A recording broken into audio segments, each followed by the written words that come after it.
Sri Sai Ram.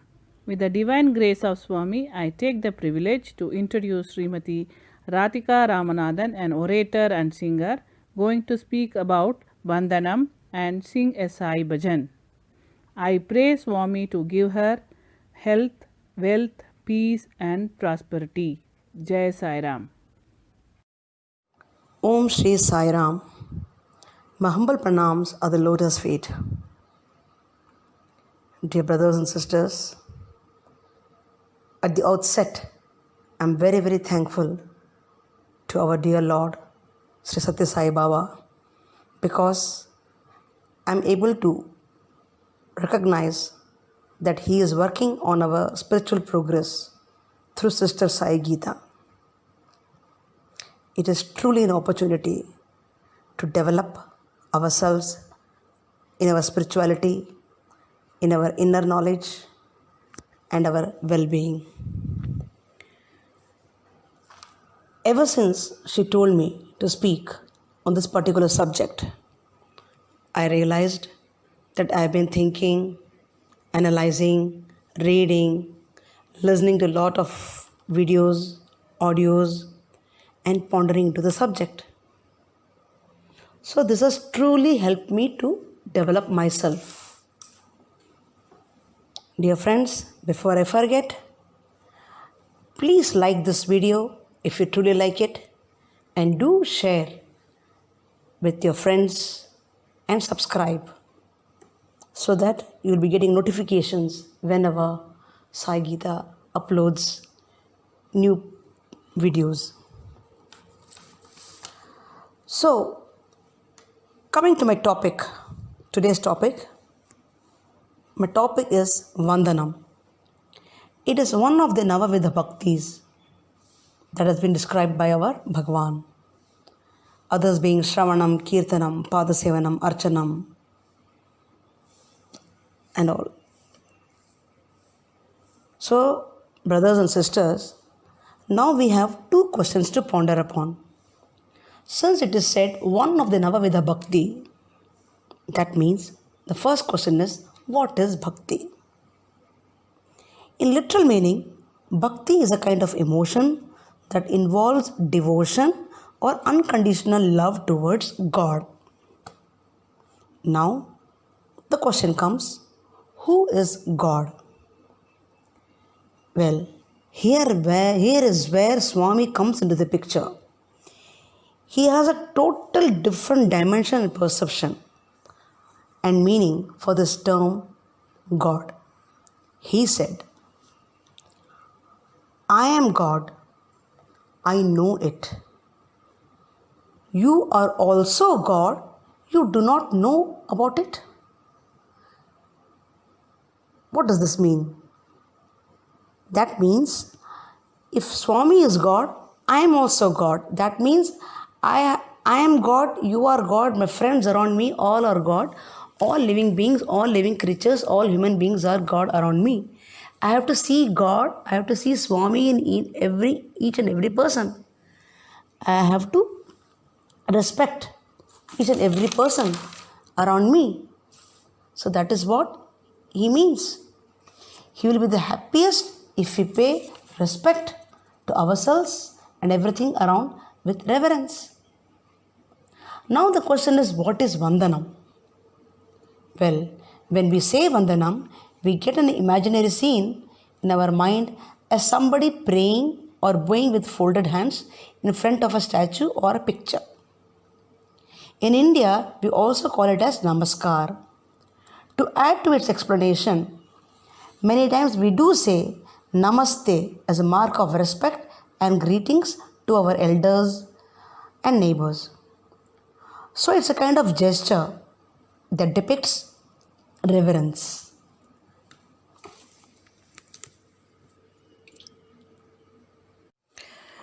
Does this mean that we need to keep our self-respect aside, keep our self-esteem aside?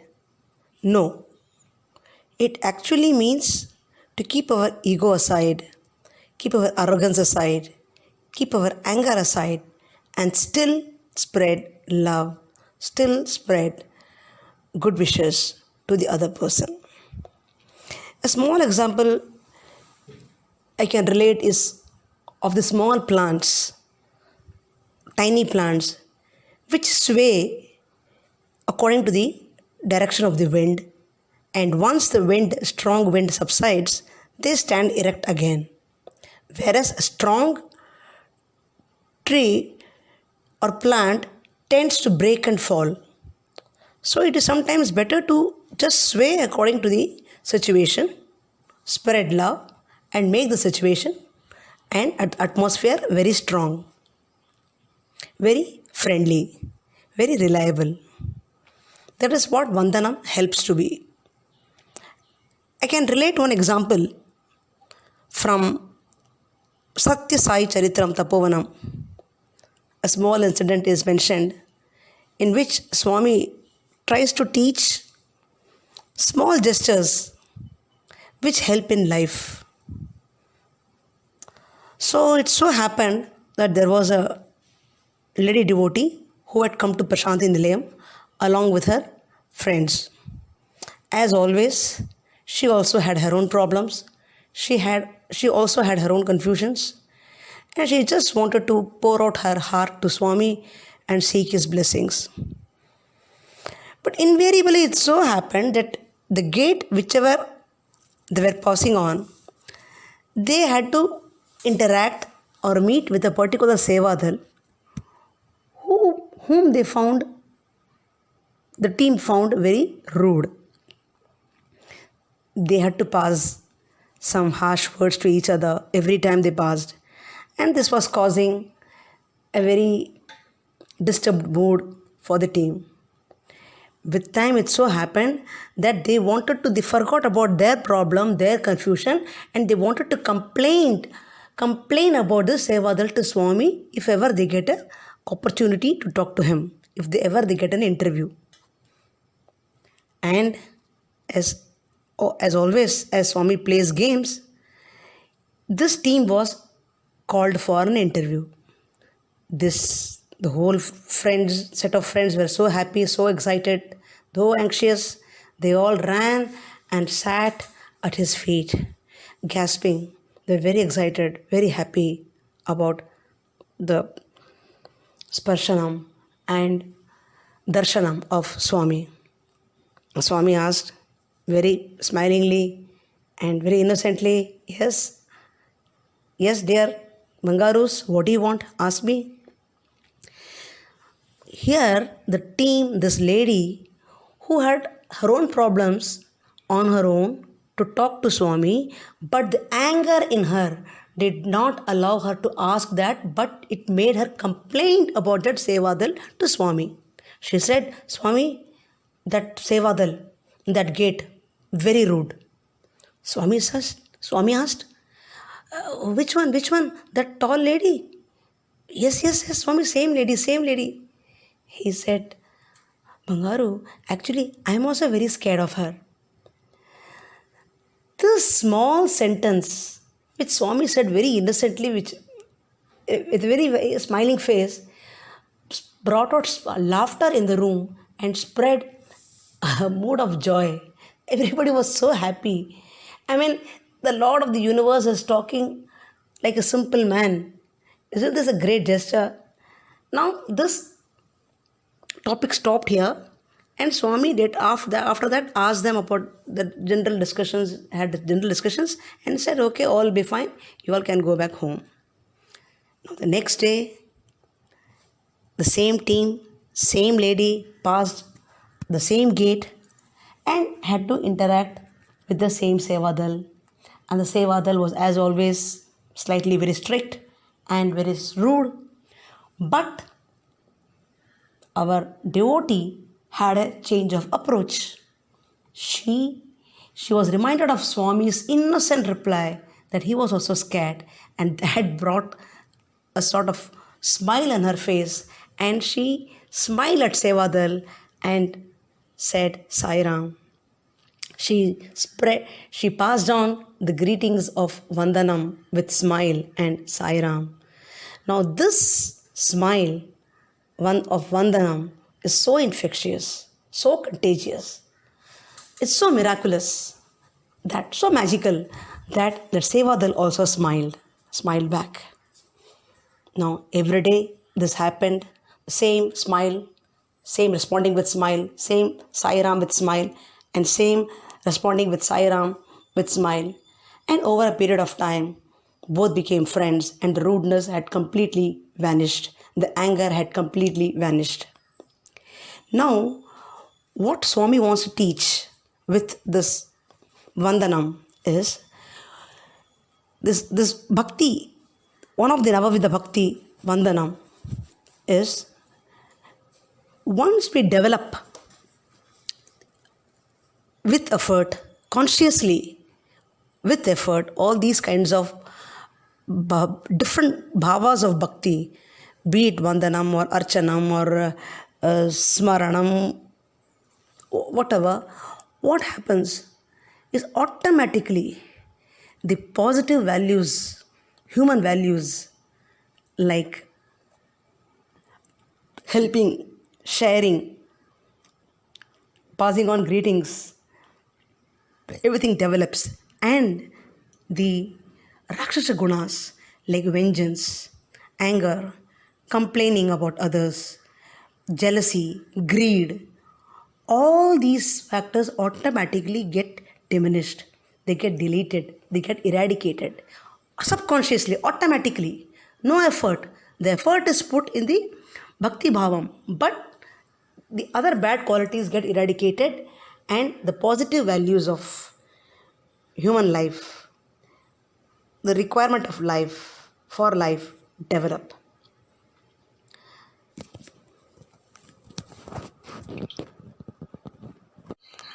To speak further on the term Vandanam, I am reminded of an incident from Mahabharata. The Mahabharata war was about to begin. Both the Kauravas and the Pandavas were planning out their strategies in their own places, about their strengths, about their weaknesses, about their strength of their war weapons, about the elephants, about their horses, about the soldiers, and they were planning out how to go about the war. But one common thing both wanted to seek was the help of Lord Krishna. So it was decided from Kaurava's side that Duryodhana would go and talk to Krishna and ask for his help. And from Pandava's side, it was decided that Arjuna would go and talk to Krishna to seek his grace. It so happened when Duryodhana went to the palace of Krishna, it was afternoon time and Krishna was sleeping. He was resting and Duryodhana did not want to disturb him. But at the same time, he saw Arjuna also approaching. He saw him coming. So at this time, he knew that Arjuna was also coming to seek help of Krishna. But he wanted to take the help of Krishna before Arjuna takes. So what happened? He thought if he sits near his head, he would be the first person viewed by Krishna as soon as he wakes up. So automatically he will be asked, so what do you want? So he can always say, take his help. So it is easy for them to win the war. So he sat near his head. So I suppose there is a statement in English, but when somebody pressurizes somebody, the other person gets irritated and says, don't sit on my head. I suppose this is taken from this incident only. Because when the pride or the arrogance or the jealousy takes the lead, the humility goes away and it pressurizes the other person, because the other person does not like it. Anyway, this being apart, Arjuna sat near the feet because of humble nature, his humility, his being down to earth person. Now, as this nature of his humility helped him to get the grace, as soon as Krishna woke up, he saw Arjuna, he viewed Arjuna as the first person. So he knew why they have come. So he asked, what can I do for to both of you?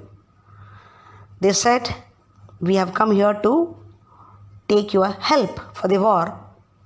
He said, since I saw Arjuna first, I should give him what he wants. But Duryodhana said, because of his pride and arrogance, he said, no, I was the first person to come here, so you should give me the boon first. Krishna knew all about it. He said, okay, ask for it. And Duryodhana, because of his urgency, he asked for all the elephants and all the war weapons. Whereas Arjuna, due to his humility,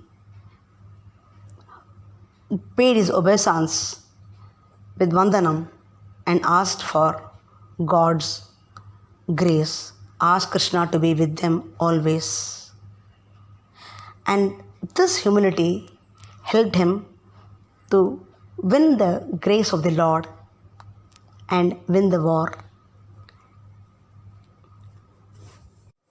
So, any form of bhakti, be it archanam, padasevanam, smaranam or vandanam, tends to develop the human values which Swami considers as the most important virtue to lead a useful life.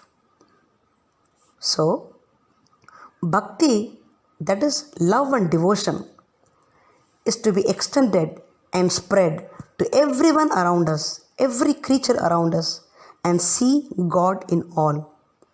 But it has to be with vandanam, meaning simplicity, humility, not being proud, treating all with respect. And that's what Swami wants from us. Jai Sai Ram.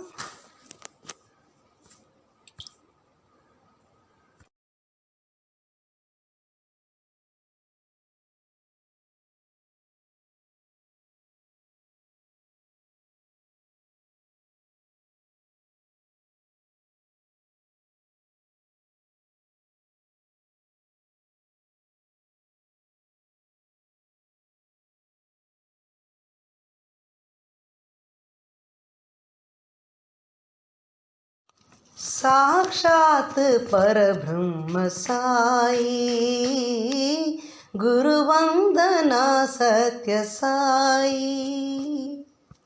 साक्षात परब्रह्म साई, गुरुवंदना सत्य साई। गुरुपदरंजन गुरु परमेशा, गुरुपदरंजन गुरु परमेशा। गुरु ब्रह्मा गुरु विष्णु महेशा, गुरु ब्रह्मा गुरु विष्णु महेशा। सद्गुरु साई पार्थिपुरीशा, सद्गुरु साई पार्थिपुरीशा। चरण नमोस्तुते साई महेशा, चरण नमोस्तुते साई महेशा। साक्षात परब्रह्म साई, गुरुवंदना सत्य साई। गुरुपदरंजन गुरु परमेशा, गुरु ब्रह्मा गुरु विष्णु महेशा। सद्गुरु साई पार्थिपुरीशा, चरण नमोस्तुते साई महेशा, चरण नमोस्तुते साई महेशा। साक्षात परब्रह्म साई, गुरुवंदना सत्य साई।